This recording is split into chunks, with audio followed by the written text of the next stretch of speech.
Hello, my name is Dr. Jim Prad, and I'm the co-director of WIU's Expanding Cultural Diversity Project.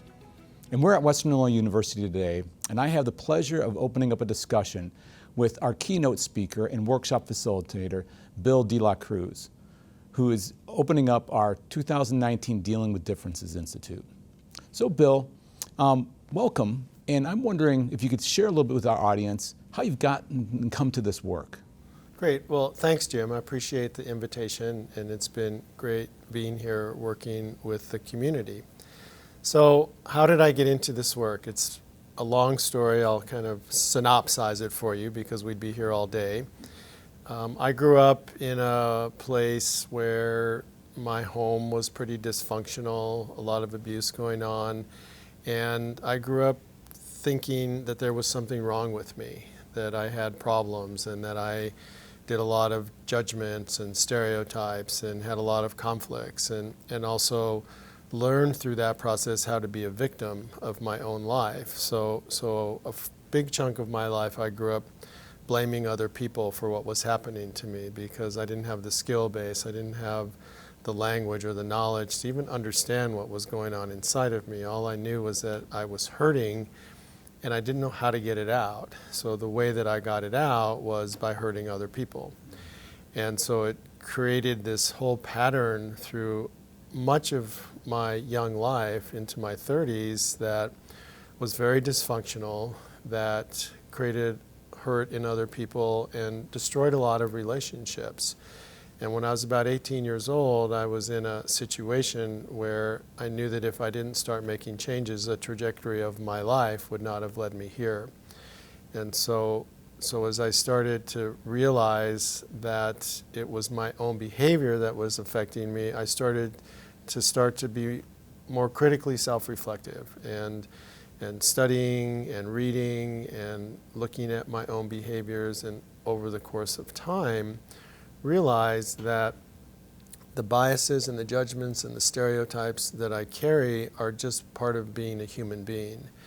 And so I had to shift from thinking that I was a bad person to that I'm just normal, and take ownership for the way that my behavior was affecting other people.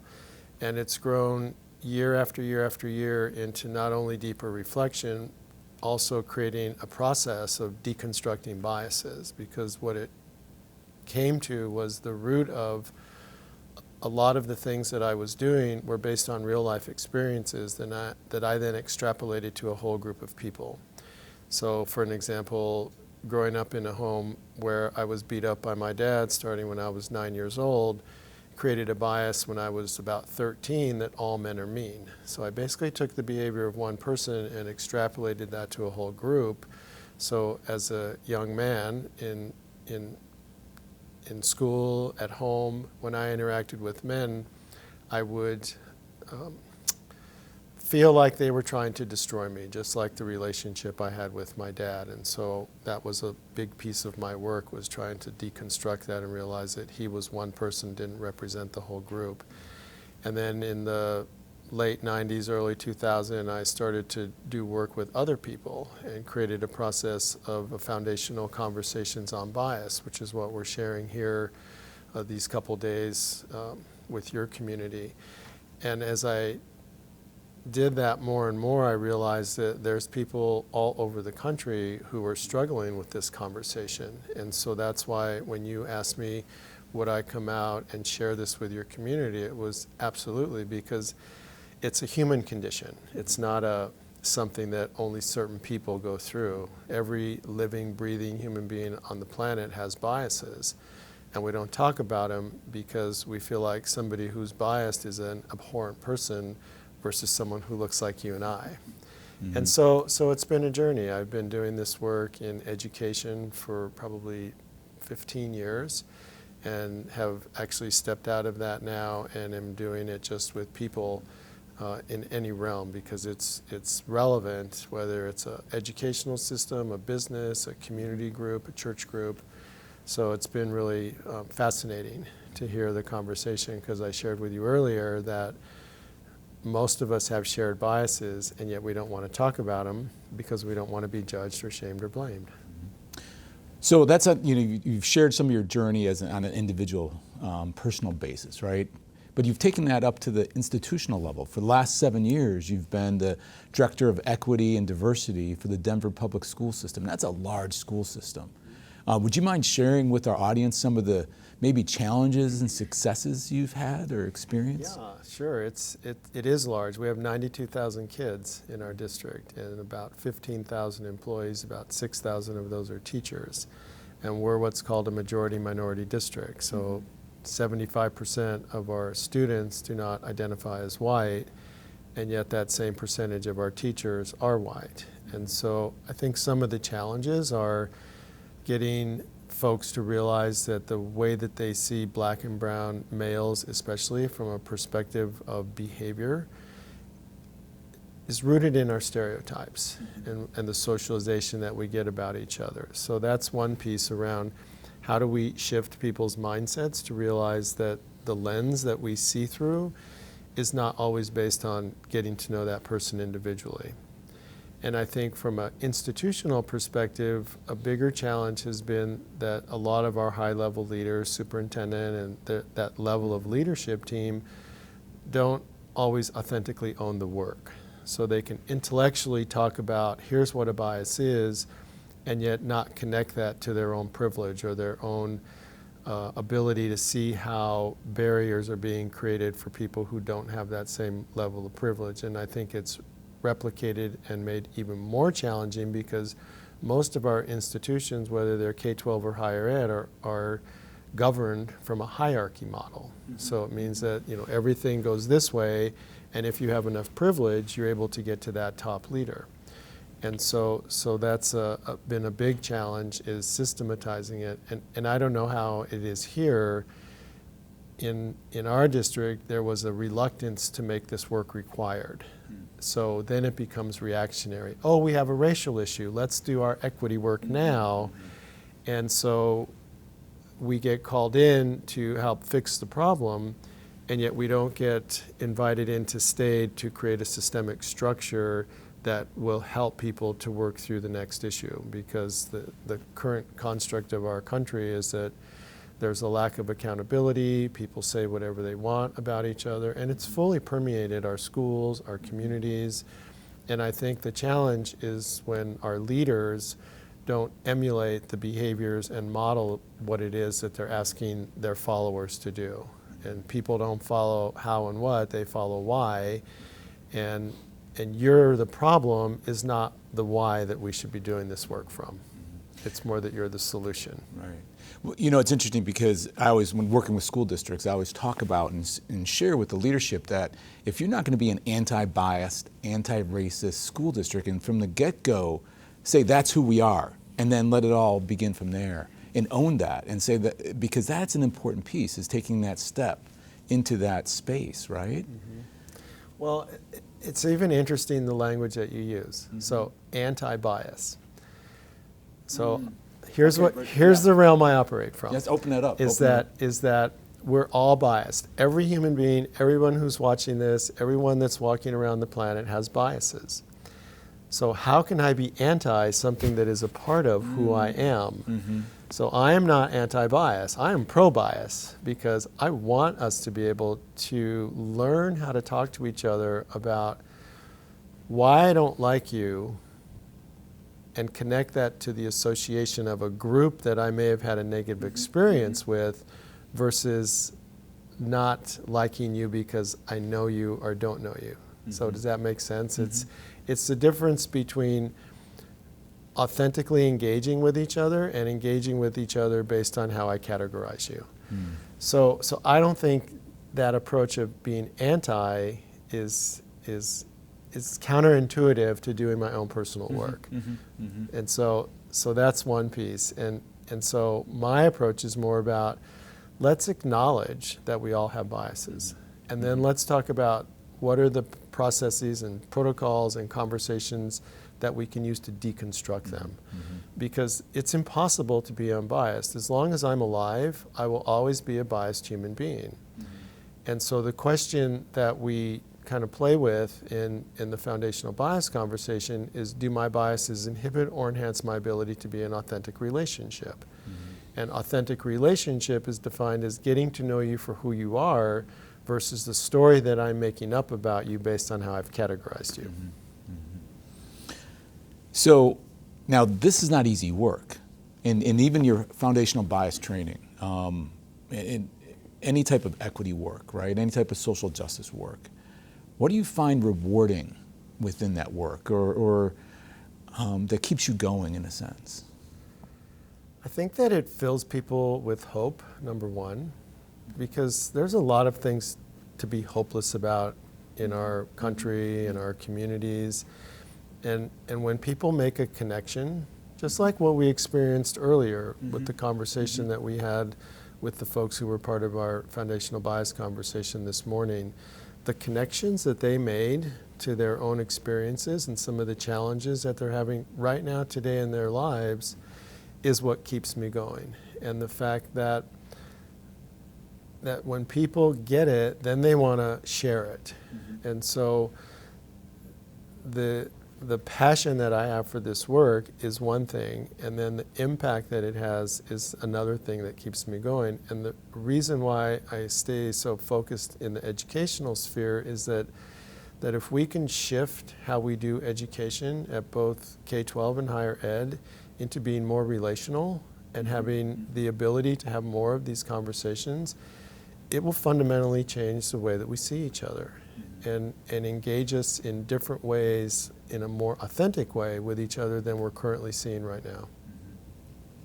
So I think you would agree that, we all have bias, and that's an important part of the process, is to recognize and own that. But I think you'd agree that it's this bias that often leads to intolerance within people, that often leads to transgressions and even oppression, right?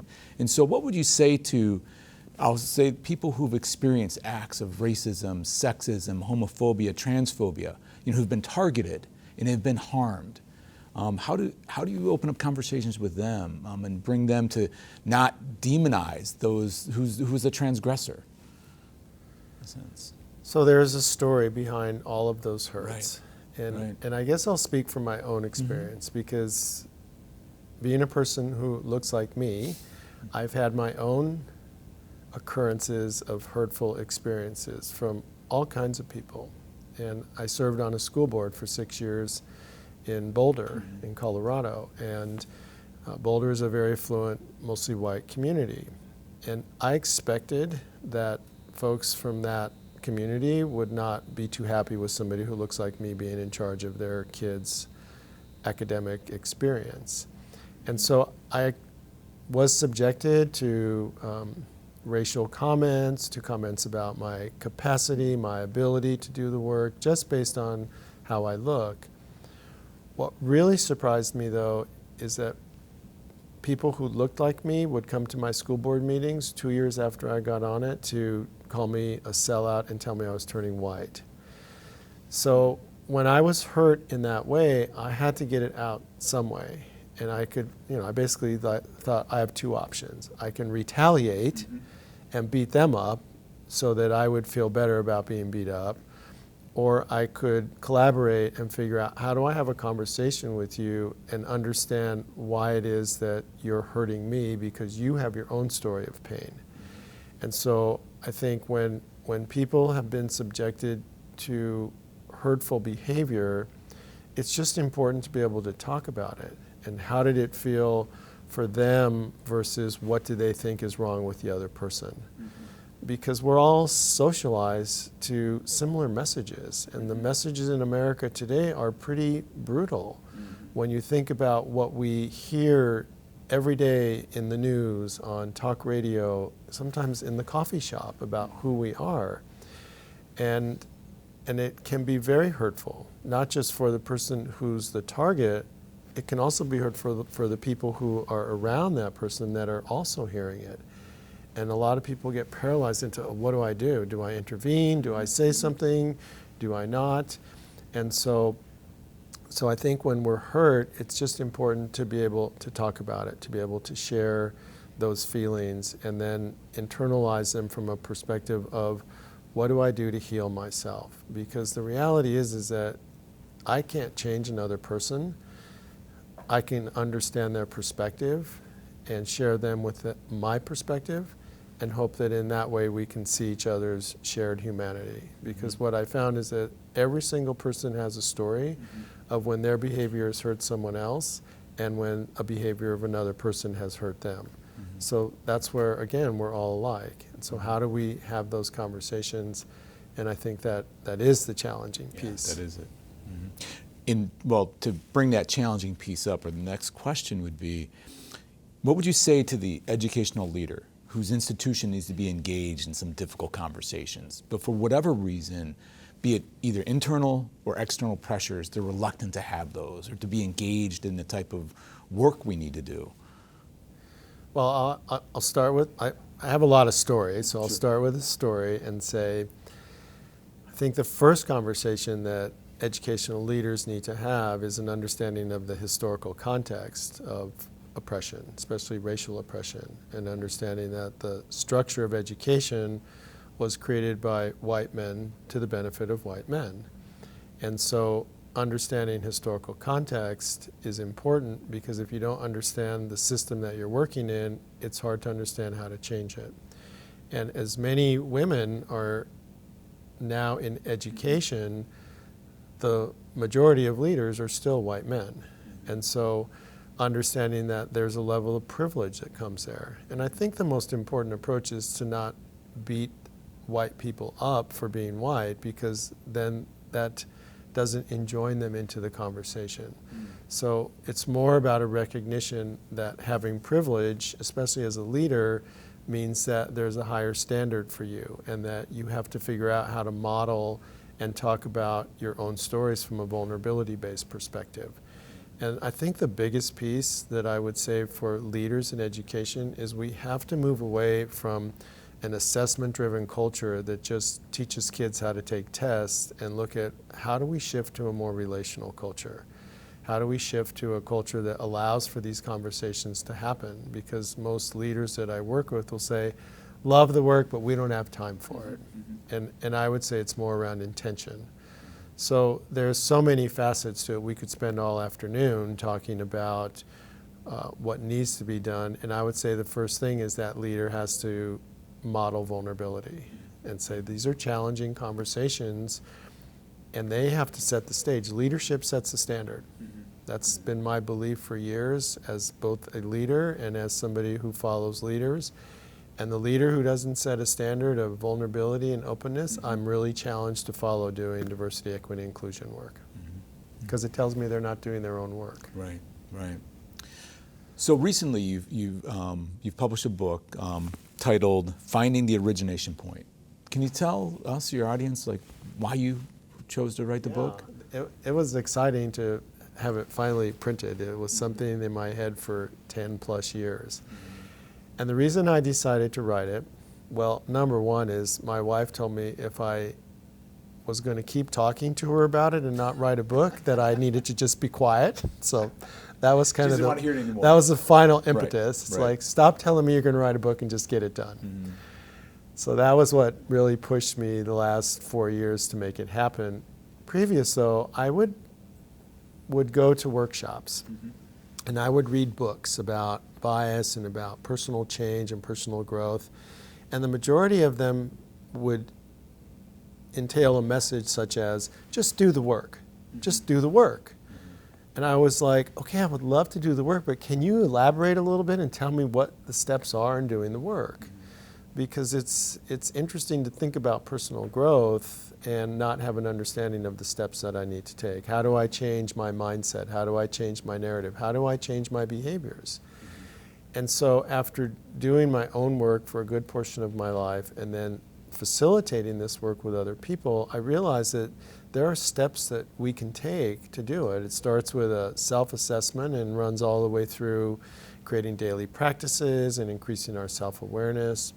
So the structure of my book is designed around people being able to do daily practices. So the chapters will have a little bit of my story and maybe some research, and then the end of the chapter always has a practice that you can do.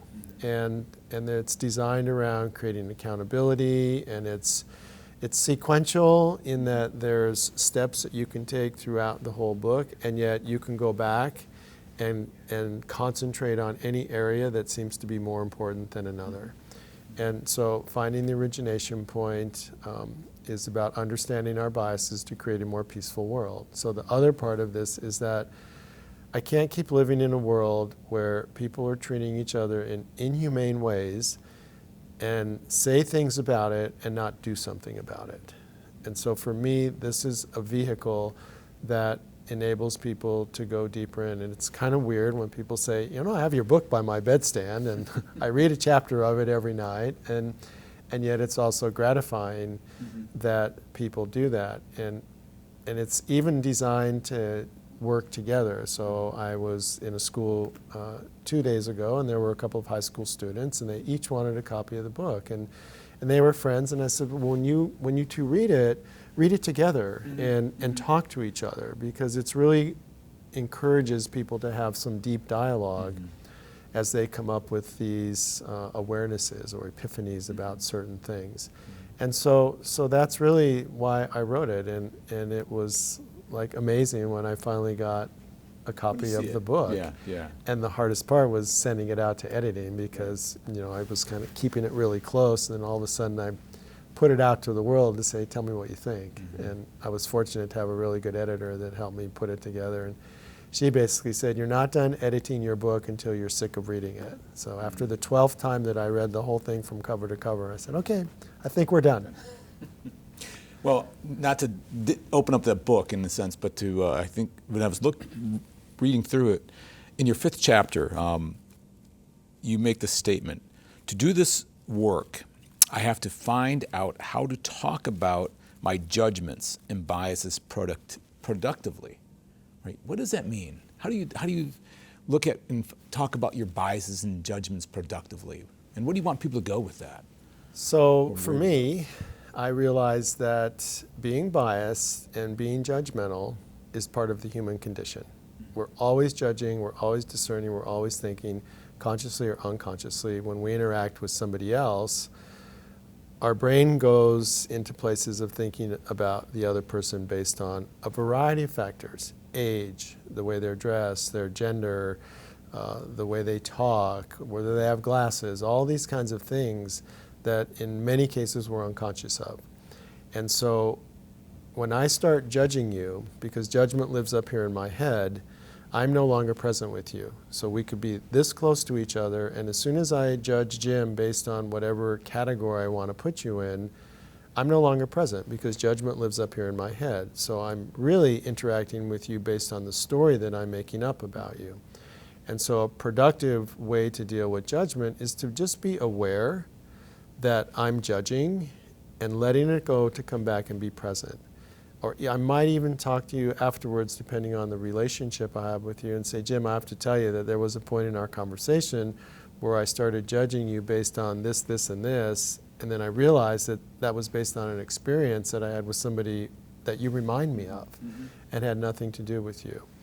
And bias is the same thing. If we create an understanding that being biased is part of being a normal human being, that I'm not an abnormal person because of that, the productive conversation is to be able, again, to say, I have a bias towards you based on X.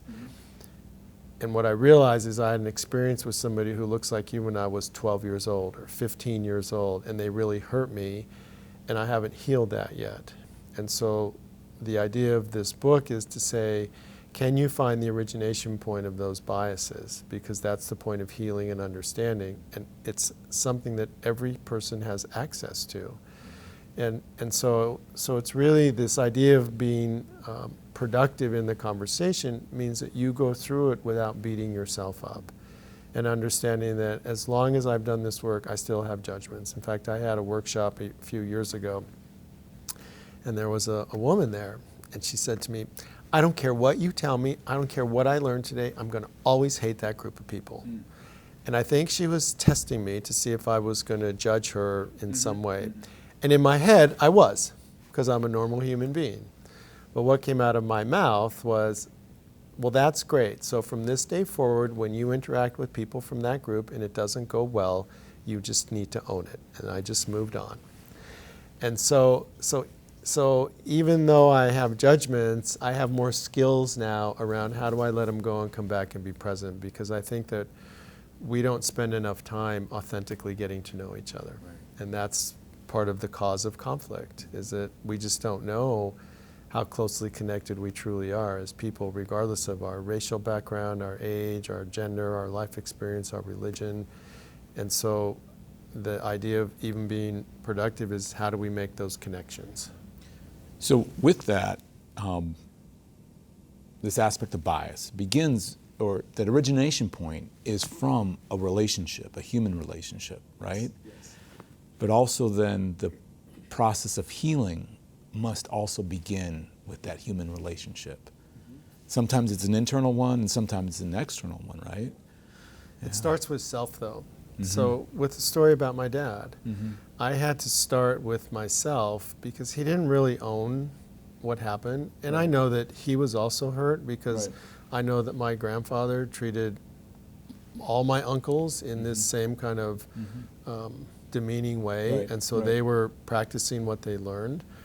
And so it does start with self. And then if you have the ability to talk to that person, then it's a conversation with them.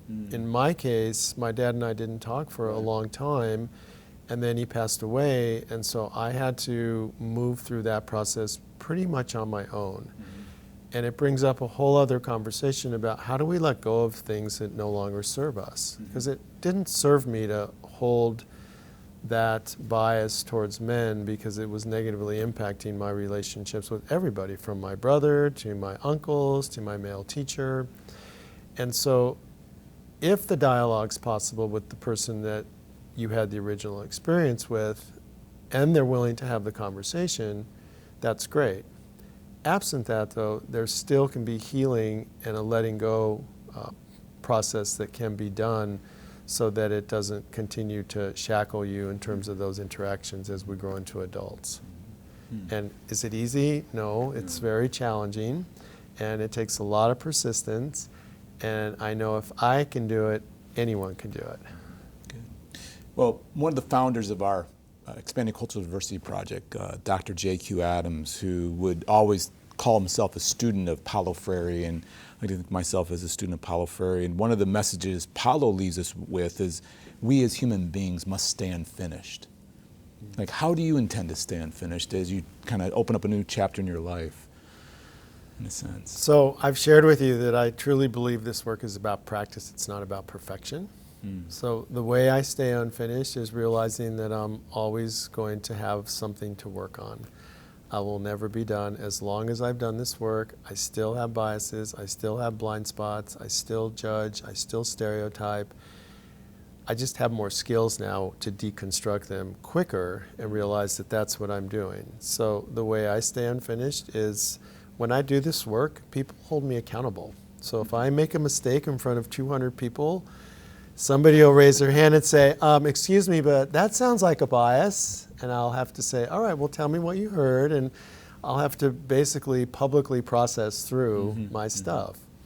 My kids hold me accountable. My wife holds me accountable. My colleagues hold me accountable. So I think the idea of being unfinished is realizing that we are all a work in progress. And we need to give ourselves grace to be that work in progress, whether we show up as our fully authentic, real self one day and then digress into somebody that we may not recognize the next day, and know that those are all parts of who we are. And so I think there's a level of grace, a level of forgiveness, and just understanding that, for me, I have this philosophy that I want to learn something new every day. And if I learn something new, then it's like, all right, that was a good part of a day. And I've been pretty successful in that throughout my life. And as I go into this new evolution of my career and being a consultant that now goes around the country sharing this work, the opportunity is always there. because I'm always learning something new, and I'm hearing people's stories, and some of them are just heart-wrenching, what people get out of this work. Well, Bill, on behalf of Western Illinois University's Expanding Cultural Diversity Project, thank you so much for joining us in this year's institution. Yeah, you're welcome. It's been a real pleasure, and I'm looking forward to the work that we're going to continue to do later this afternoon. Yeah. Thank you. Thank you. Have a great day. Thank you.